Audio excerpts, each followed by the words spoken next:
Hello students, good morning to all. Welcome to Moresa classes. आज हम कुछ और फिजिक्स में कुछ इलेक्ट्रिसिटी चैप्टर पढ़ेंगे और उसमें ओम्स लॉ से आगे के बारे में पढ़ेंगे। जैसे कि आपने मेरी पिछली वीडियो देखी होगी तो उसमें मैंने ओम्स लॉ के बारे में बताया हुआ है और ओम्स लॉ के किस तरह से ग्राफ को प्लॉट किया जाता है। ठीक है, ओम्स लॉ किस तरह से काम करता है इसके बारे में बताया हुआ है। आज हम देखते हैं रेजिस्टेंस के बारे में और रेजिस्टेंस के कुछ फैक्टर्स के बारे में जिस पे डिपेंड करता है। तो जैसे देखेंगे पहले स्टूडेंट्स की कंडक्टर क्या होता है, तो थोड़ा सा जानते हैं कि कंडक्टर क्या होता है। कंडक्टर एंड इंसुलेटर, और ये कहते हैं कि कंडक्टर में इलेक्ट्रिसिटी फ्लो हो जाती है, इंसुलेटर में इलेक्ट्रिसिटी फ्लो नहीं होती है। रीजन क्या है? देखिए, दोनों ही एटम से मिलकर के बने हुए हैं। भाई नेचर में हर एक चीज एटम से मिलकर के बनी हुई है, चाहे हम हो, चाहे कंडक्टर हो, चाहे इंसुलेटर हो। तो ये भी एटम से मिलकर के बना हुआ है, ये भी एटम से मिलकर के बना हुआ है। इलेक्ट्रॉन इसके पास भी है, इसके पास भी है, बट इलेक्ट्रिसिटी इसी में फ्लो होती है, इसमें नहीं होती है। वाई? क्या रीजन है? एक्चुअली रीजन क्या है कि इसके पास फ्री इलेक्ट्रॉन्स होते हैं कंडक्टर के पास, जबकि इसके पास फ्री इलेक्ट्रॉन्स नहीं होते हैं इंसुलेटर के पास। इस वजह से वो फ्री इलेक्ट्रॉन्स पास नहीं कर पाते हैं एक कंडक्टर के अंदर और इलेक्ट्रिसिटी फ्लो नहीं हो पाती है। क्योंकि एटम है तो उसके पास यानी कि क्या है, वो इलेक्ट्रॉन इस तरह से यानी कि मूव करते हैं, तो हर एक यानी कि पाथ में से मूव करते हैं। इलेक्ट्रॉन इसी तरह से जंप करते हुए चले जाते हैं और पास कर जाते हैं, बट इंसुलेटर में ऐसा ये जंप नहीं कर पाते, पास नहीं कर पाते हैं। इस वजह से इलेक्ट्रिसिटी फ्लो नहीं हो पाती है। तो ये चीज माननी पड़ेगी हमें कि जब कोई हमें अगर कंडक्टर है तो उसके अंदर यानी क्या होगा कि रेजिस्टेंस की भी हम बात करेंगे। तो जैसे देखेंगे क्या है resistance? The temperature and cross section area remaining constant, the resistance of a wire of the given material is directly proportional to its length। ये बात ठीक है कि जैसे देखेंगे अगर आप स्टूडेंट्स कि अगर कोई भी एक एल लेंथ वायर है और जिसकी अगर जितनी ज़्यादा लंबाई अगर होगी ना, उसका रेजिस्टेंस उतना ही ज़्यादा होगा। मैंने आपको पहले ही बताया था रेजिस्टेंस क्या होता है कि एक वायर के अंदर या कंडक्टर के अंदर जो इलेक्ट्रिसिटी फ्लो होने को रोके, जो अपोज करे, उसी को हम क्या कहते हैं? रेजिस्टेंस कहते हैं। ठीक है ना? तो अब आप चाहे ना, मैं आपके घर में स्विच लगा हुआ है, आपके पास ही स्विच लगा हुआ है। मान लीजिए अगर 1 मीटर की दूरी पे एक स्विच लगा हुआ है और आपने 5 मीटर का तार लगा लिया उसके लिए। पंखा आपने जो लगाया, फैन लगाया, तो 5 मीटर वाला आपने तार यूज कर लिया, तो क्या होगा? रेजिस्टेंस ज़्यादा बड़ा वायर का होगा, इससे इलेक्ट्रिसिटी क्या होगी? ज़्यादा कंज्यूम होगी, ज़्यादा खपत होगी, तो बिल भी ज़्यादा आएगा। ठीक है ना? तो हमारी कोशिश ये रहती है कि रेजिस्टेंस कम से कम आए। तो ठीक है, तो आर डायरेक्टली किसके होता है? एल के होता है। जितनी ज़्यादा लंबाई बढ़ती जाएगी उतना ज़्यादा रेजिस्टेंस बढ़ता जाएगा, जितनी यानी कि लंबाई कम होगी उतना रेजिस्टेंस कम होगा। ठीक है ना? अब इसलिए देखा होगा आपने कि आगरा से मथुरा, मथुरा से हरियाणा के किसी भी डिस्ट्रिक्ट में पलवल है, फरीदाबाद है, ठीक है, कहीं भी अगर आपको लाइट सप्लाई करते हैं तो हम हाई टेंशन वायर के थ्रू लाइट सप्लाई करते हैं। वाई? क्योंकि अगर हम और ज़्यादा वोल्टेज में करते हैं, क्योंकि अगर ज़्यादा वोल्टेज में अगर हम नहीं करेंगे, कम वोल्टेज में करेंगे, वहाँ तक पहुँचते पहुँचते क्या होगा? लाइट बिल्कुल ही खत्म हो जाएगी। तो इसलिए हम एक एक लाख वोल्टेज हम करंट पास करते हैं, हम एक एक लाख वोल्टेज हम इलेक्ट्रिसिटी पास कराते हैं, और जिससे कि वहां तक पहुंचते पहुंचते वो हमारे यानी यूजेबल लायक रह जाए। तो ये तो भाई कंडक्टर वायर में जा रही है और एल है यहाँ पे, तो और आर भी है, तो इसलिए क्या होगा? इलेक्ट्रिसिटी यानी कि क्या होगी? कंज्यूम हो जाएगी। समझे स्टूडेंट्स?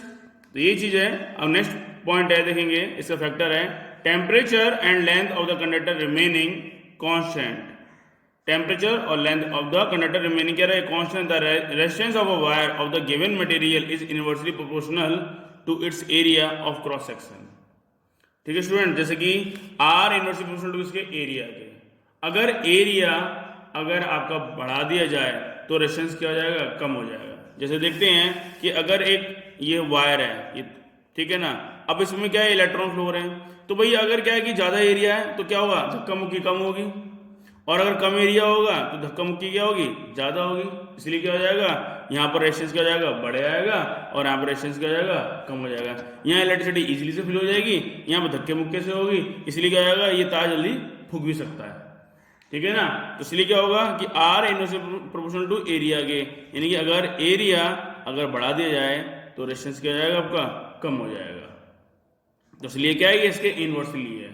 और अगर एरिया यानी कैसा एरिया, जैसे कि अब ये वायर है तो उसको यानी कि कट करेंगे, अगर आप उसको कट करेंगे, क्रॉस सेक्शन उसको कट करेंगे, तो वो कैसे कट करेगा, यानी कि सर्कुलर शेप में आ जाएगा, ठीक है ना। एक वायर यानी क्या सिलेंडर के शेप में होता है ना, तो उसका यानी कि एक उसका एक क्रॉस सेक्शन एरिया, तो यानी क्या होगा, और ये कैसे होता है सर्कल शेप में, सर्कुलर शेप में, तो क्या होगा, पाई आर स्क्वायर। तो क्या लिखेंगे हम, आर यानी क्या लिख सकते हैं हम, यानी कि आर इनवर्सली प्रोपोर्शनल टू किसी एरिया के है, ठीक है, तो पाई आर स्क्वायर हो जाएगा ये, ठीक है ना। तो क्या है, क्रॉस सेक्शन एरिया का क्या होगा, पाई आर स्क्वायर, ठीक है स्टूडेंट्स। इसी तरह से the resistance of a conductor depends on the nature of material of the conductor, ठीक है ना। रेजिस्टेंस जो कंडक्टर का डिपेंड करता है किस पे, उसके नेचर पे भी डिपेंड करता है, मटेरियल के डिपेंड। जैसे कि अगर आपने वायर आपने जो लिया है, कंडक्टर लिया है आपने, वो आयरन का है, एल्यूमिनियम का है, या कॉपर का है, और कॉपर हमारा इस गुड कंडक्टर माना जाता है इलेक्ट्रिसिटी के लिए, ठीक है, तो वो एक अच्छी मटेरियल का है, जबकि तो उसका रेजिस्टेंस क्या होगा, कम होगा कॉपर का, और आयरन का, एल्यूमिनियम का क्या होगा, ज्यादा होगा, ठीक। नेक्स्ट पॉइंट है, for a material conducting wire the resistance increases with an increase in the temperature. कि स्टूडेंट टेम्परेचर बढ़ता जाएगा, रेजिस्टेंस आपका बढ़ता चला जाएगा, ठीक है। For a material conducting wire the resistance increases with an increase in the its temperature, ठीक है ना। देखा होगा वायर वगैरह आपको गर्म हो जाते हैं ना, वो यही चीज है, ठीक है। तो अब जैसे देखेंगे कि क्या है, अब तीनों को अगर हम मिला लें, एल को, एरिया को, अगर हम मैंने क्या करते हैं, कंप्रेस कर दें, तो हमारे पास एक फॉर्मूला बन करके आता है रेजिस्टेंस का, R equals to rho L upon A, ये फॉर्मूला आएगा हमारे पास। अच्छा ये आएगा हमारे पास, वैसे तो पहले तो हम ये देखेंगे कि फॉर्मूला आएगा हमारा आर, ये आएगा, ठीक है ना, ये फॉर्मूला आएगा हमारा कंप्रेस करके। अब जो इसको हटा देंगे, अगर हम इसको जब हटाएंगे, हटाने के लिए क्या लगाते हैं, हमें एक क्या करना पड़ेगा, एक कांस्टेंट वैल्यू को हमें यूज करना पड़ेगा, तो ये हटकेगा तो इक्वल साइन आ जाएगा, और एक क्या लग जाएगी, कांस्टेंट वैल्यू आ जाएगी, जिसे हम बोलते हैं रो कहते हैं, और ये आएगा एल अपॉन ए, ये बन गया आपको फॉर्मूला, ठीक है स्टूडेंट्स। तो ये आपको फॉर्मूला बन जाता है इस तरह से, ठीक है। तो रो है ये। अब इस रो के बारे में आगे देखते हैं। अब हम जैसे कि देखेंगे कि रो यानी कि क्या होता है, इसी को हम रेसिस्टिविटी कहते हैं, ठीक है ना। ये रो क्या है, रेसिस्टिविटी है, जिसे हम बोलते हैं स्पेसिफिक रेजिस्टेंस कहते हैं। जैसे कि कोई भी कंडक्टर है, उसकी फिक्स क्या होती है, एक रेसिस्टिविटी होती है, ठीक है, रेसिस्टिविटी इसकी फिक्स होती है। और जैसे कि कॉपर है, एल्यूमिनियम है, सिल्वर है, ठीक है, प्लास्टिक है, रबड़ है, सभी की क्या होती है, एक रेसिस्टिविटी होती है, एक स्पेसिफिक रेजिस्टेंस होता है इसका। तो resistance of a substance is the characteristics property of its material on which the resistance of a substance depends. किस पर डिपेंड करता है हमारा, रेसिस्टिविटी है ये, एरिया और रेजिस्टेंस पे, रेजिस्टेंस बढ़ेगा तो रेसिस्टिविटी भी बढ़ जाएगी, अपॉन यानी क्या है, A R upon L equal to rho पे। तो ऐसा यूनिट क्या बन जाती है इसकी, यानी रो, इसे बोलते हैं रो, रो यानी कि ये होता है, ठीक है ना। और क्या होगा रेजिस्टेंस के लिए ओम, और एरिया के लिए क्या लगाएंगे, metre square upon metre, metre से मीटर कैंसिल हो जाएगा, क्या हो जाएगा, रो इंटू मीटर, यानी कि रो मीटर हो जाएगा, ओम मीटर आ गया आपका ये, ठीक है स्टूडेंट्स, ओम मीटर आ गया। तो जैसे देखते हैं कुछ और, यानी कि अभी रेसिस्टिविटी के बारे में जैसे देखेंगे कि फिक्स रेसिस्टिविटी होती है, तो आपको कुछ बुक्स में दे भी रखे हैं, देखेंगे कि कंडक्टर जैसे दे रखा है सिल्वर, सिल्वर की देखो रेसिस्टिविटी दे रखी है आपको, कॉपर की ये दे रखी है आपको फिक्स है, एल्यूमिनियम की ये दे रखी है, ठीक है ना, ये टंगस्टन वगैरह सबकी दे रखी है आपको। ये एलॉय है, एलॉय किसे कहते हैं, मिक्सचर ऑफ द मेटल्स, जैसे कि आपका जैसे कॉपर, मैग्नीज और निकल वगैरह मिलकर के सबकी आपको दे रखी है।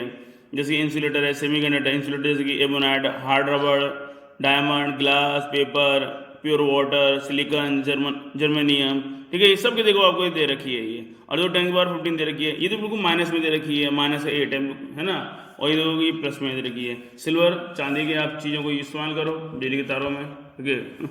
तो आपको देखो ना में रेस्टिविटी इसमें क्या होगी, बहुत ही यानी कि क्या होगी कम नहीं मिलेगी, तो उसमें इलेक्ट्रिसिटी कम से कम कंज्यूम होगी, ठीक है। तो हम एक अच्छा से कंडक्टर का हम यूज़ करें, जिससे कि ना मैं तो इसलिए हम कॉपर तार का यूज़ करते हैं इलेक्ट्रिसिटी के लिए। उसकी रेजिस्टिविटी देखो आपको कम मिलेगी और रेजिस्टेंस उसका देखिए कम मिलता है, तो इससे यानी क्या है कि इजीली से इलेक्ट्रिसिटी पास हो जाती है, ठीक है स्टूडेंट्स। तो ये चीज़ है ये, ठीक है। तो इसके लिए अब आप यानी कि वही choice of material for different applications के लिए, जिसके लिए तारों के लिए आपको यानी यूज़ करना, ठीक है। अब इसके ऊपर कुछ क्वेश्चन दे रखे हैं, ये आपको करने होंगे।